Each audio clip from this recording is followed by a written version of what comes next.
Hello, good morning, friends. This is doctor Abhishek Acharya MD Ayurveda. आज हम जो है वो हमारे नर्वस सिस्टम लेक्चर सीरीज़ आगे बढ़ाते हुए almost nearer to complete all the topics.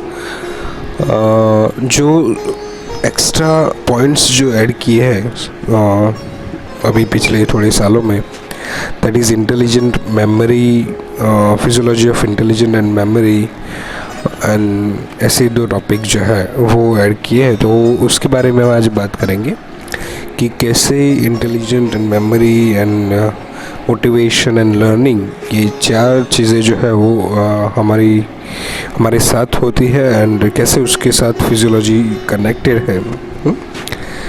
तो सीधा टाइम वेस्ट ना करते हुए हम सीधा चलेंगे इंटेलिजेंस से। पहला जो टॉपिक होगा हमारा दैट इज़ इंटेलिजेंट। तो इंटेलिजेंस जो है उसमें कौन कौन से एरियाज़ एंड कौन कौन से चीज़ें जो है वो इंक्लूड होगी, वहाँ से शुरू करेंगे। पहले थोड़ा सा ब्रीफ इंट्रोडक्शन। तो pre frontal cortex is the locus of the higher intellect in the human being. तो हायर इंटेलेक्चुअल थिंग जो है वो जनरली प्री फ्रंटल कॉर्टेक्स के अंदर होता है। तो ये हमें याद रखना है, प्री फ्रंटल में भी प्री फ्रंटल कॉर्टेक्स जो सबसे आगे की ओर रहता है। हम उसे अपने फॉरहेड का जो है पार्ट वहाँ पे भी मान सकते हैं।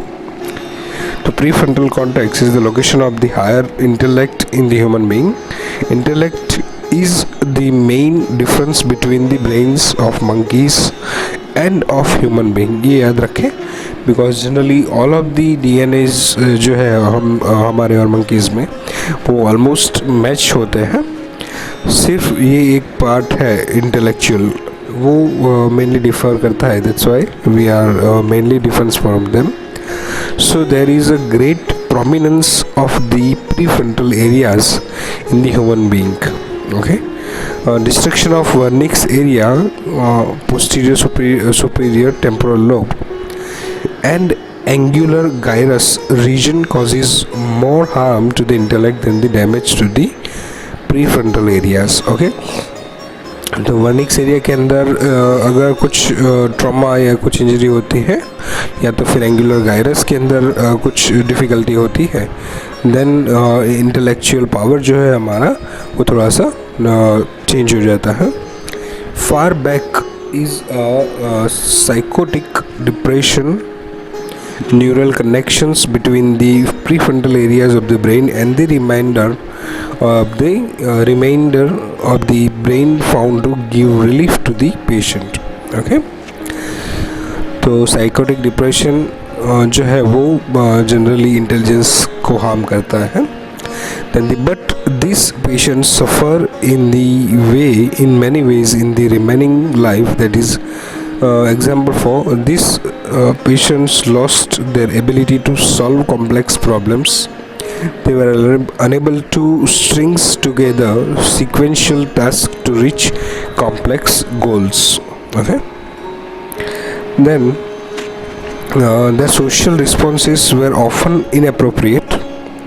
These findings indirectly suggest that relation of these activities with prefrontal lobe। Okay, तो ये जो है प्रूव करता है कि प्रीफ्रंटल लोब और इंटेलिजेंस के साथ कितना गहरा नाता है। Okay, there is three thing जो जनरली आप लोगों को पता हो, जस्ट मैं अभी नाम बता रहा हूँ। दैट इज़ IQ यानी इंटेलिजेंट कोशेंट, और लेफ्ट ब्रेन जो है उसके थ्रू IQ जो है वो एग्जीक्यूट करता है।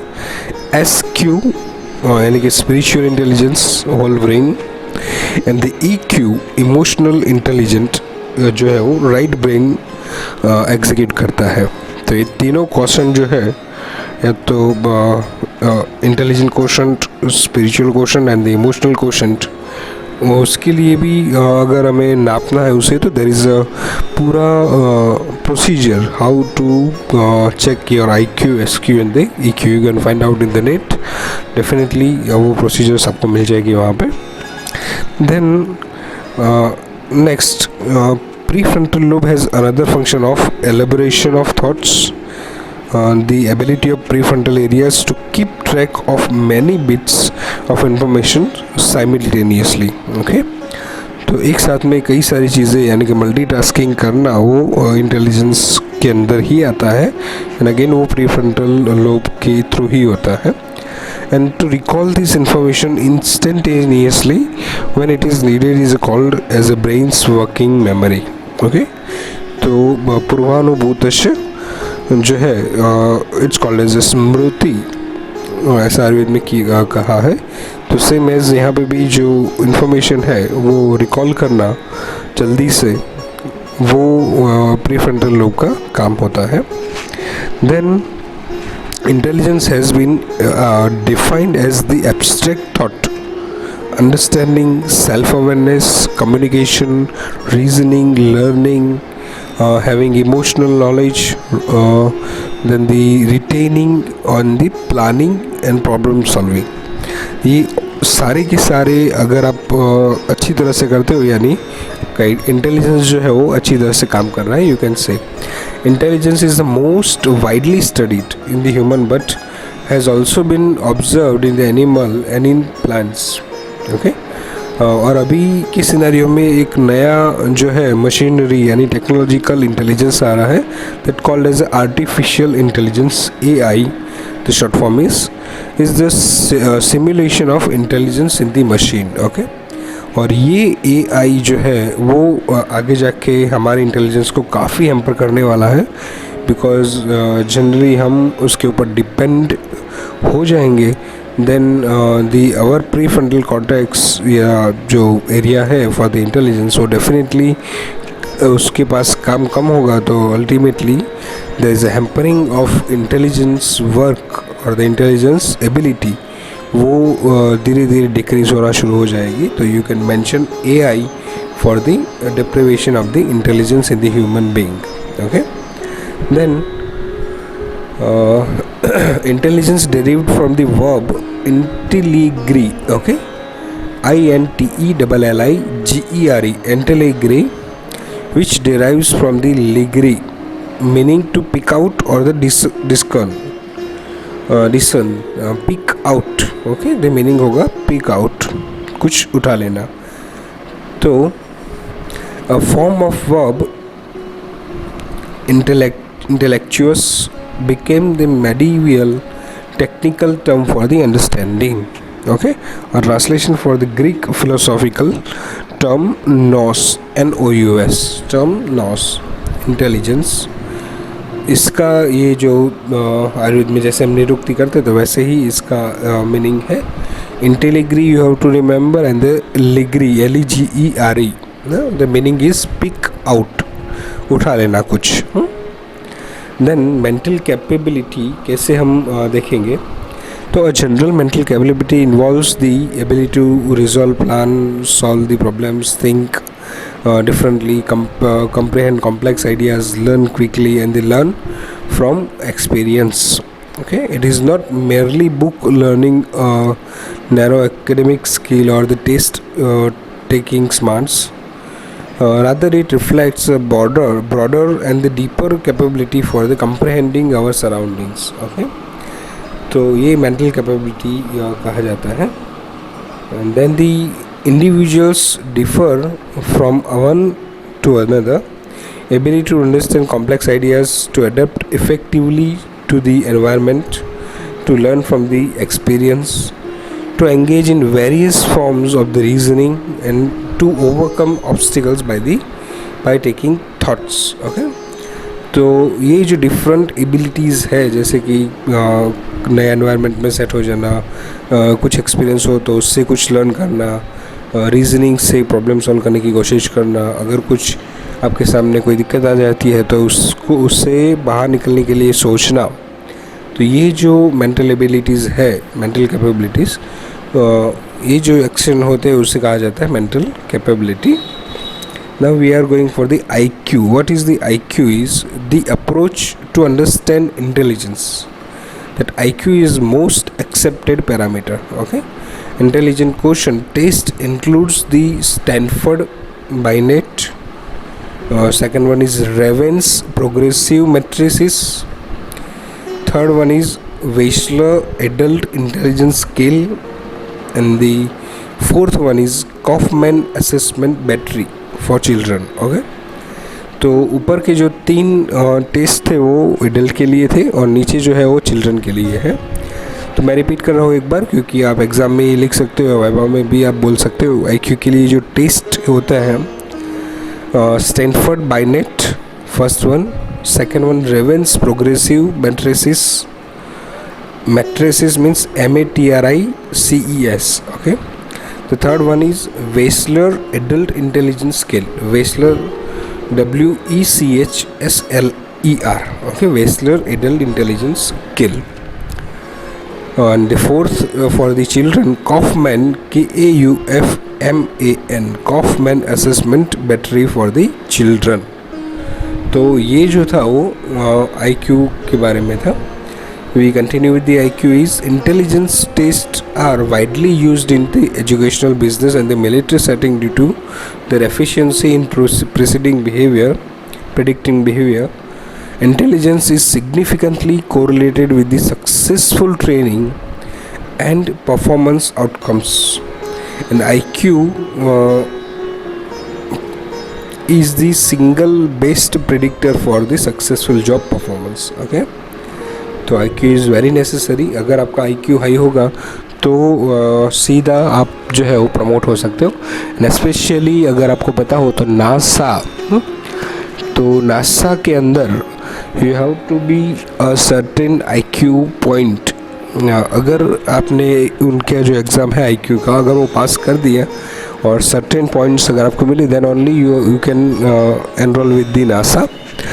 दैट तो उसमें अगर आपको जाना है तो ऑलमोस्ट 140 प्लस समथिंग और 150 प्लस जो है वो IQ लाना पड़ेगा, तभी जाके आप उसमें एनरोल हो सकते हो या तो जुड़ सकते हो नासा के साथ में. It's a very delicate part of enrolling with the NASA.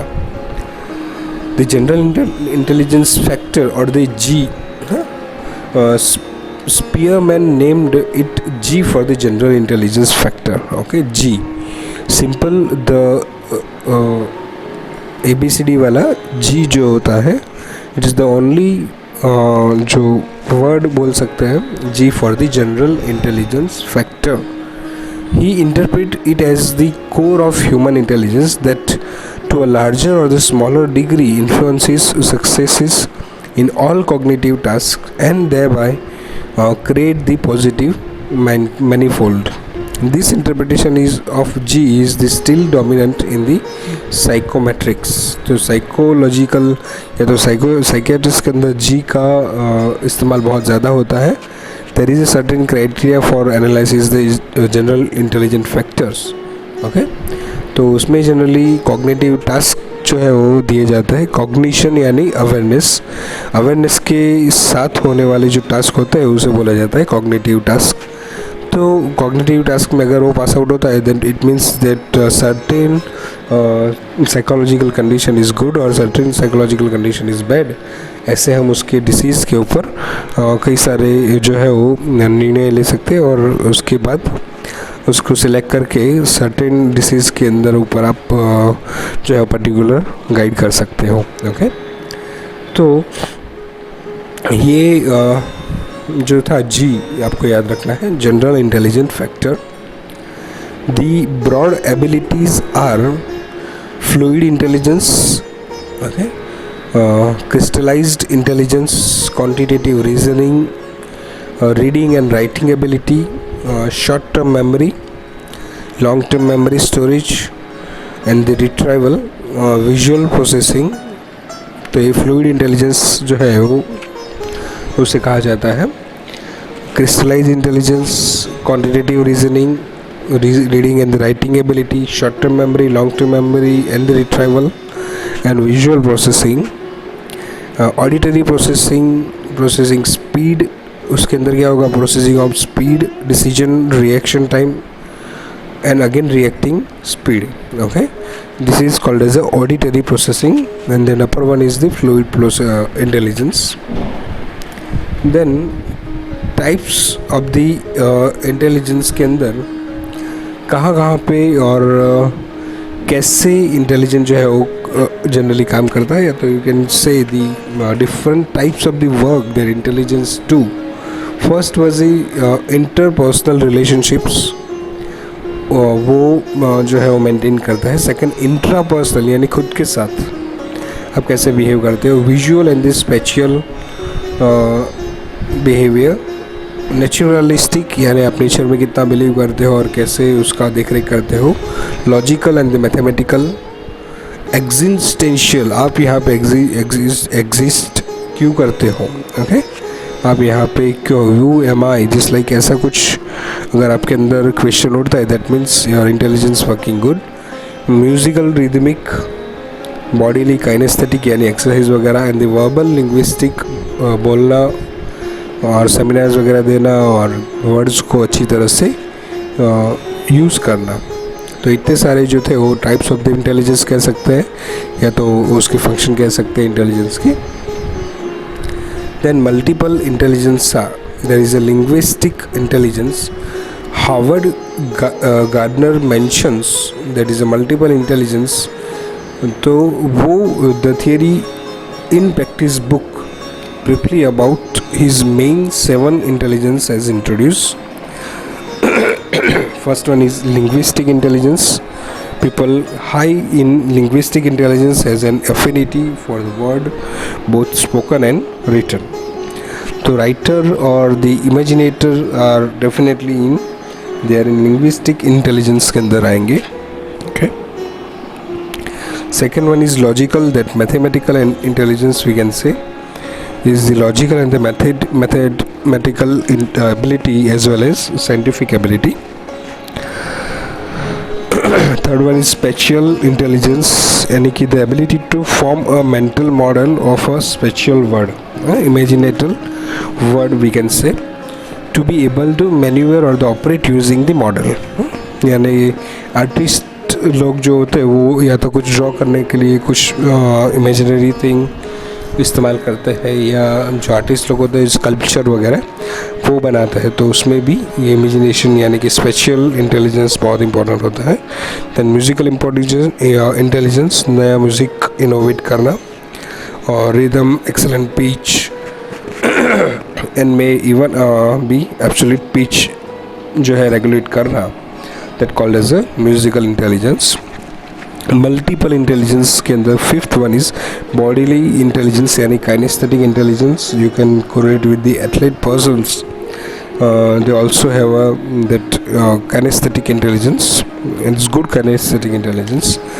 To ability to solve problems or to fashion products using one's whole body or parts of the body. For example, dancer, athlete, surgeon,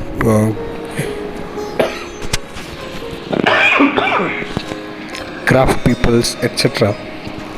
And then interpersonal intelligence, तो एक दूसरे के साथ में कैसे आप manage करते हो सोसाइटी को, या इंटरपर्सनल रिलेशनशिप कैसे आप मैनेज करते हो, तो वो मैनेजमेंट अगर जिसको भी अच्छी तरह से आता है, it means that interpersonal intelligence is working good. Okay, just like teachers, politicians, clinicians, religious leaders, definitely we can say that interpersonal relationships are good. Then the seventh one is intrapersonal relationship, means correlative ability and turn inward, यानी योगिक system हमारी जो पूरा सिखाती है that intelligence कि अंदर कैसे जाए, इनवर्ड जर्नी जो है वो कैसे करें.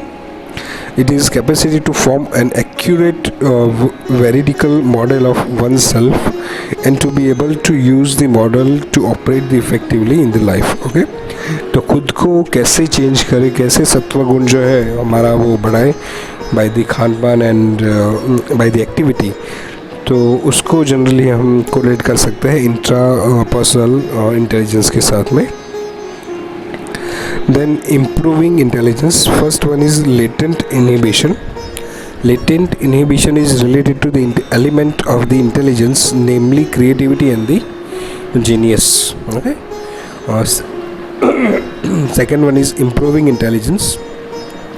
Eugenics is a social philosophy which advocates the improvement of human hereditary traits through various form the interventions. Okay, तो ये दो जो है हमें थोड़ा सा समझना चाहिए. It's very important. Latent inhibition and the improving intelligence. Then because intelligence appears to be at least part of dependent on a brain structure and the genes shaping brain development, it has been proposed that genetic engineering could be used to enhance the intelligence, a process something called as a biological uplift in the science. IQ leads to the greater success in education, but independently education raises IQ scores. Okay, तो it's vice versa. IQ से education भी अच्छा होगा और education अगर आपका अच्छा होगा तो you can raise your IQ, जो स्कोर है वो रेज हो सकता है. तो यहाँ पे जो इन्होंने जेनेटिक इंजीनियरिंग बोली तो we can compare with the again गर्भ संस्कार. तो गर्भ संस्कार के थ्रू हम जो है वो जेनेटिक इंजीनियरिंग कर सकते हैं नेक्स्ट आने वाले बच्चे में. तो अगर आप आयुर्वेदिक प्रैक्टिस कर रहे हो तो डेफिनेटली इस पॉइंट के ऊपर थोड़ा सा सोचना चाहिए, क्योंकि उसमें आप पूरा जो physiology of learning, memory, motivation and the intelligence, वो सब कुछ इस आने वाले बच्चे के अंदर इम्प्लीमेंट कर सकते हो. एंड डेफिनेटली वो आपको जो रिज़ल्ट है जो आप चाहते हो वो डेफिनेटली होता है. It's my personal experience. तो गर्भ संस्कार is a very beautifully structured science which genetic engineering भी करता है. उसके साथ में कई सारे दूसरे भी जो इफ़ेक्ट होते हैं specially on mind, you can do that. तो जस्ट रीड अबाउट गर्भ संस्कार अगर आप ज़्यादा कुछ इन्फॉर्मेशन कलेक्ट करना चाहते हो. Then it correlates with the, according to Rosemary Hopcroft, a sociologist at the University of the North Carolina at Charlotte, intelligence is inversely linked with the sexual frequency also. People with higher level of education often report lower numbers of the sexual partners. Okay, तो ये भी एक publishing हुआ था article जिसमें ऐसा उन्होंने research किया हुआ है. Then animal and the plant intelligence also there is. Although humans have been the primary focus of the intelligent researcher, scientist have also attempted to the investigate animal intelligence और the more broadly animal cognitions.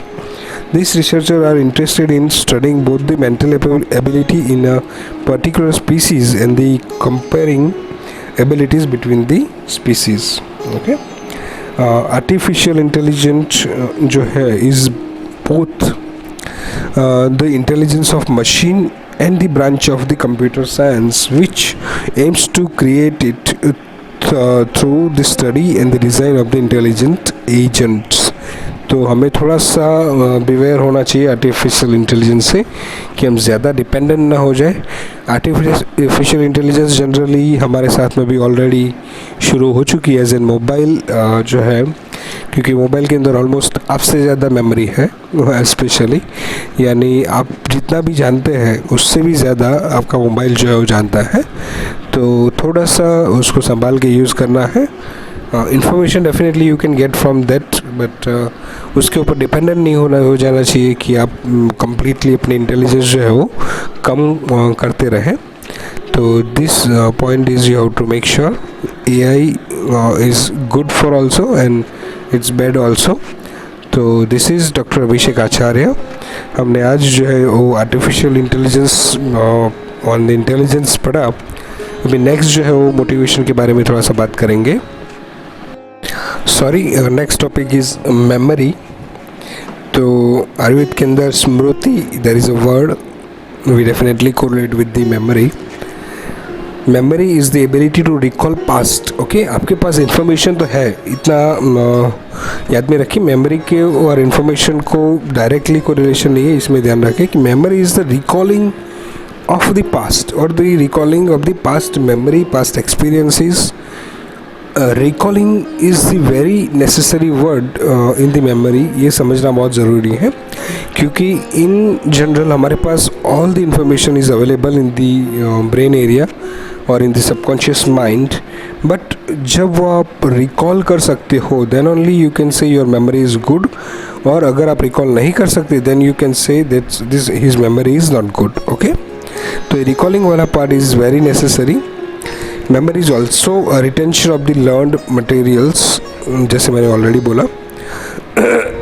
Anatomical aspect of the memory, तो association cortex, okay, of the frontal, parietal, occipital and the temporal lobes, and the limbic system, that is hippocampus, amygdalal nucleus, तो and encephalon यानी कि thalamus and hypothalamus, ये जो structure है वो हमारे memory के साथ में हम वी कैन से कि एसोसिएटेड है.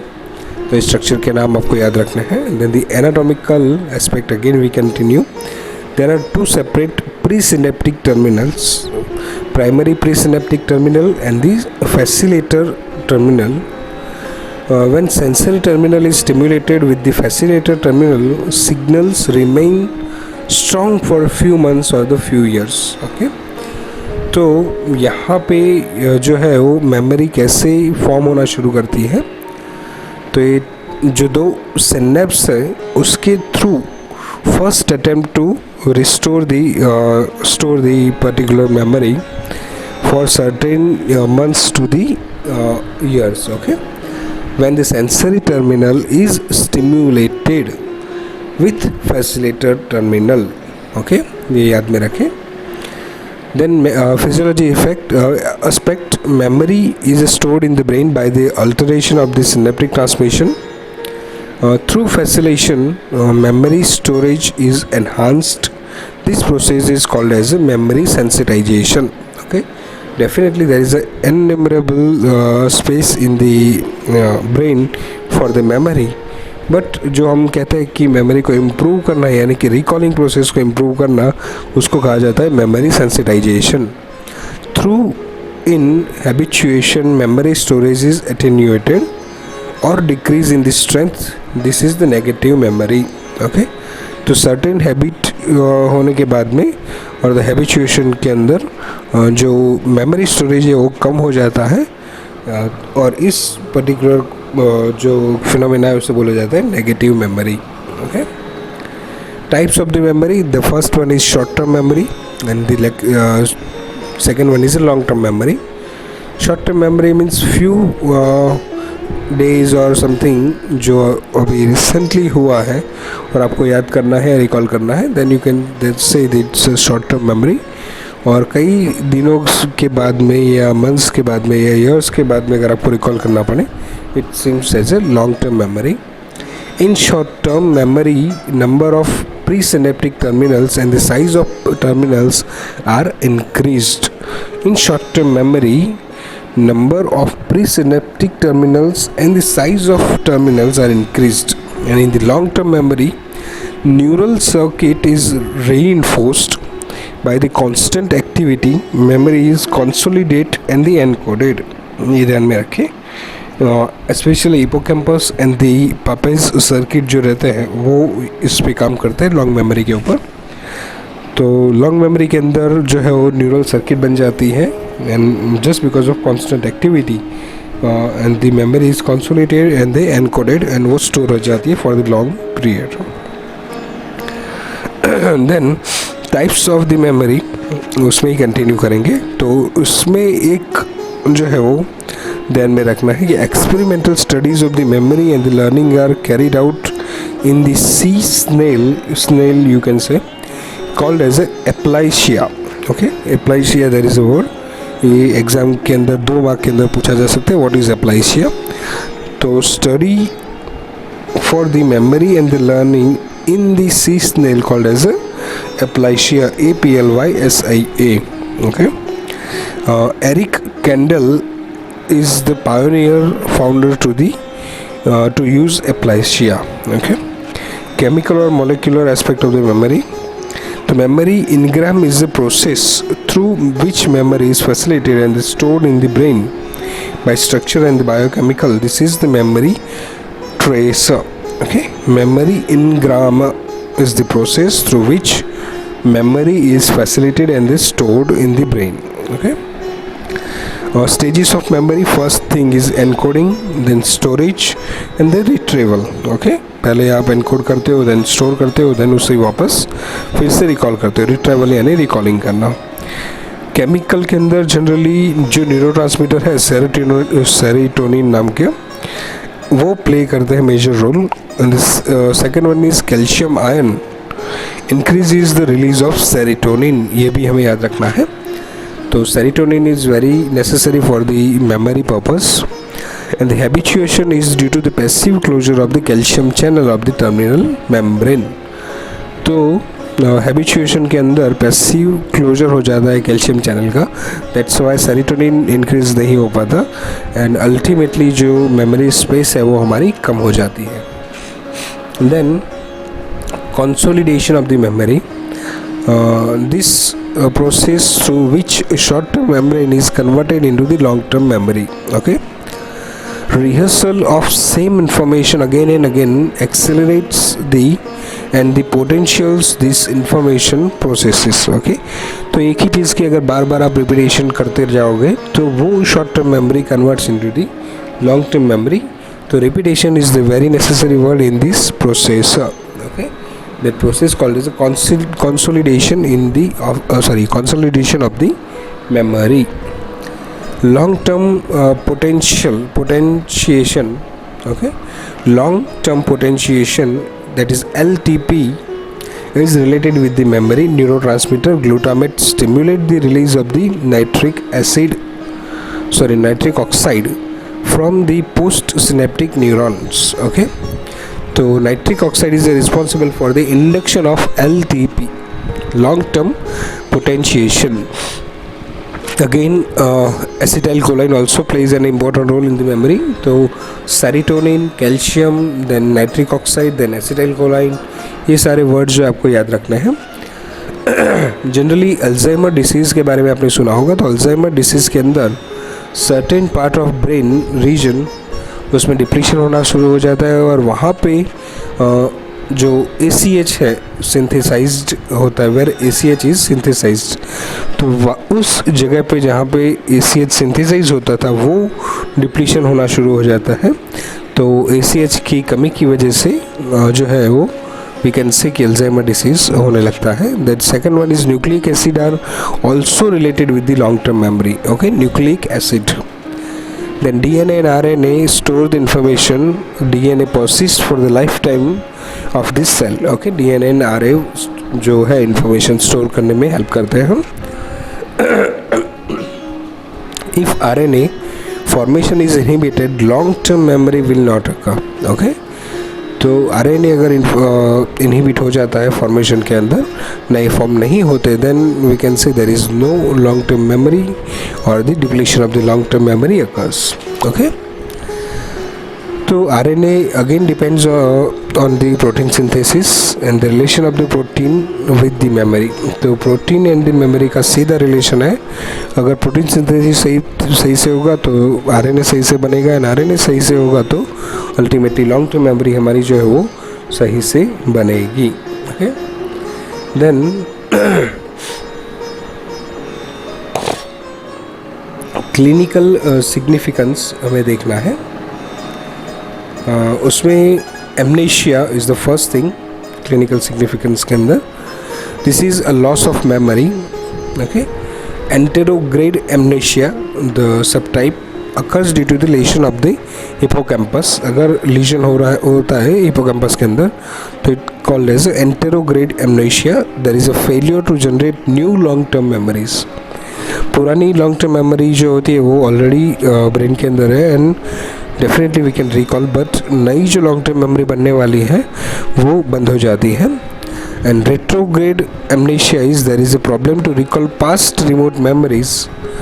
वो होता है just because of temporal lobe जो है वो डैमेज हो जाता है. तो टेम्पोरल लोब सिंड्रोम कहा जाता है उसे. तो उसमें पास्ट मेमोरी जो है वो रिकॉल नहीं होती. ओके, तो ये हमें थोड़ा सा ध्यान में रखना है, रेट्रोग्रेड एमनेशिया.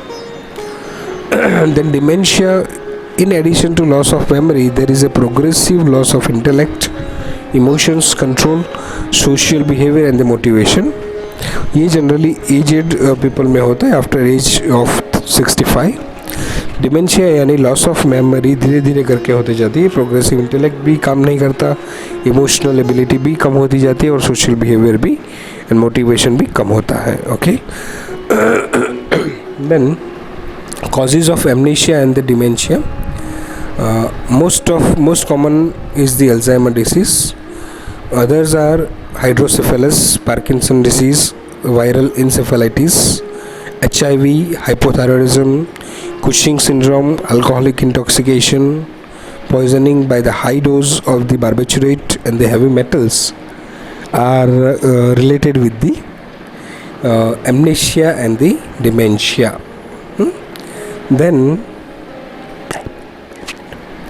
अल्जाइमर डिसीज़ जो है वो न्यूरो डिजेनरेटिव डिसीज़ कहा जाता है। तो इसके अंदर सेरेब्रल हेमिस्फीयर के अंदर hippocampus and the bones are getting degenerative and वो जनरली होता है because of less synthesis of the acetyl choline due to degeneration of locus सेरिलियोस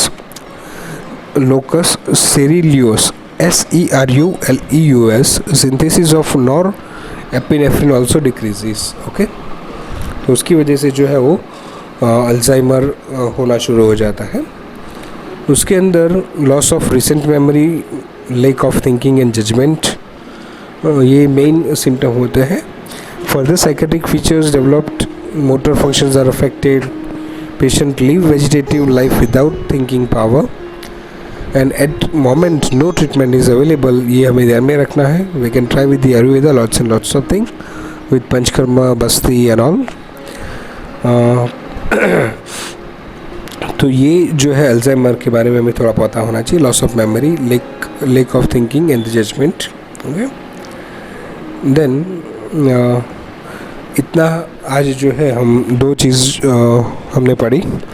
first thing is normally हमने जो करा था द मेमोरी कंप्लीट की, हमने इंटेलिजेंस जो है वो ख़त्म कर दिया and the learning memory process is completed. तो ये दो इम्पॉर्टेंट टॉपिक है जो जनरली 5 मार्क्स के अंदर आपको पूछा जा सकता है। तो बच्चे इससे थोड़ा सा और डिटेल में पढ़ना चाहे तो यू कैन, मगर एग्ज़ाम के लिए अगर आप पढ़ रहे हो तो इतना मोर देन इनफ है। Okay, thank you so much for today's lecture, that is nervous system part 13।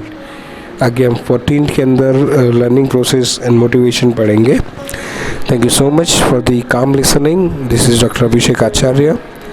Please share my this channel, this videos and audios and subscribe my channel. Thank you so much. Have a great day. Best of luck to all of you.